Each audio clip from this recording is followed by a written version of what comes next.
Making another video, unsurprisingly. This time I'm talking about vocal health because mine is not 100% at the moment. I've been trying to work out whether it's actually some kind of infection within the throat, whether it's kind of inflammation, or whether like the beginning or something, or whether it's like an acid reflux thing. I actually think it's more of the latter. So that's the problem, because I do kind of live on coffee. So essentially, I've got to try not to. I've got to sleep. Really got to sleep because I've only had like 3 hours sleep, and then the night before I didn't sleep a lot as well. So it's just this is the thing. I know a lot about singing because I can sing pretty damn well on 3 hours sleep, sometimes even less. Like I've done church services on no sleep. If you do that, your body starts to shake after a while, and you just have to like, yep, that's happening. That's my nervous system saying, please let me go to sleep. And I'm like, no, you're staying awake, mate. You nervous system staying awake because I need you to get me to the service. So basically, when you are sleep deprived, you have to note it. But it's incredible what your brain can do, especially when you're dealing with something which you're very passionate about, like I am with singing. Now, so the thing is, I can't really sing the bottom of my voice, or indeed, I don't really feel like singing, actually, and I don't really feel like I can sing freely, certainly. So, but what I know, using my principles and understanding of the voice, is that the bottom of the voice, the most important thing, is not the bright, snarly sound. That's the second thing. That is what will give you the power going higher. Instead, you've got to be able to make this sound. Okay, so that noise.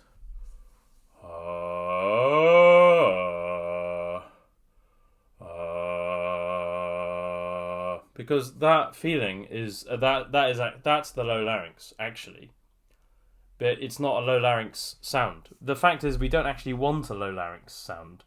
We want to use all the brightness in the world to get our voices over the orchestra. So,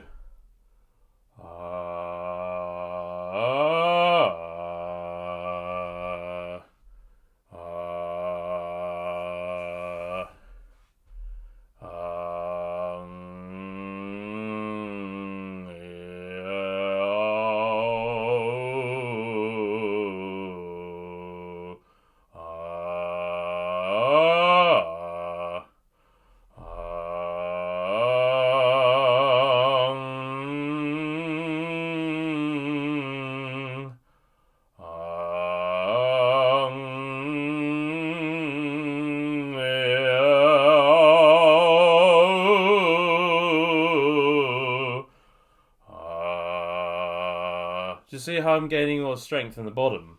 I'm not gaining strength actually by thinking of the snarl. I'm gaining strength by thinking of the low larynx feeling. The low larynx feeling I also describe as like a subwoofer. I call it, it's like a subwoofer effect. So because I've thought a lot about low voices, but it's actually the same with all voices, is there should be a kind of subwoofer quality towards the bottom of every single voice. I would even argue the highest possible soprano would have some kind of chesty axis, right? So,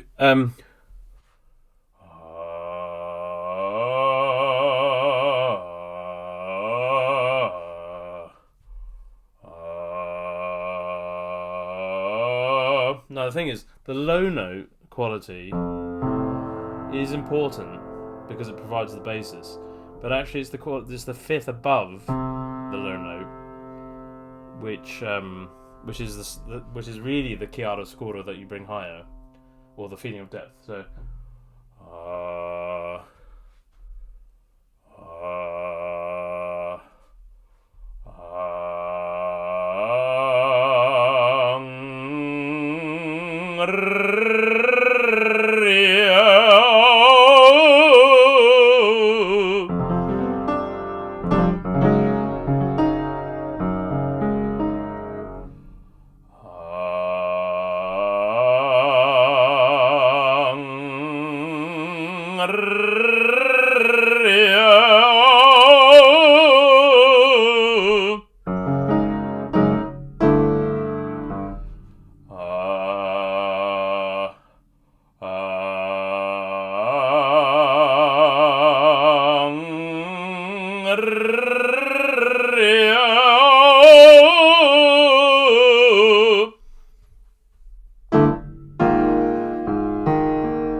right, my voice is definitely not fudged. Those are not the sounds of an ill voice. But I would not have been able to have made any of that level of noise without my understanding of singing technique. And actually, I would argue if I didn't do that, it would actually hurt. which goes back to some bad habits, which would be encouraged by neglectful singing teachers. So you got to get it right. It's a simple thing. Is with all singing, you need, even if you have a lot of depth and low laryngeal sensations, you need brightness, and you got to go to town. Go to town on the brightness.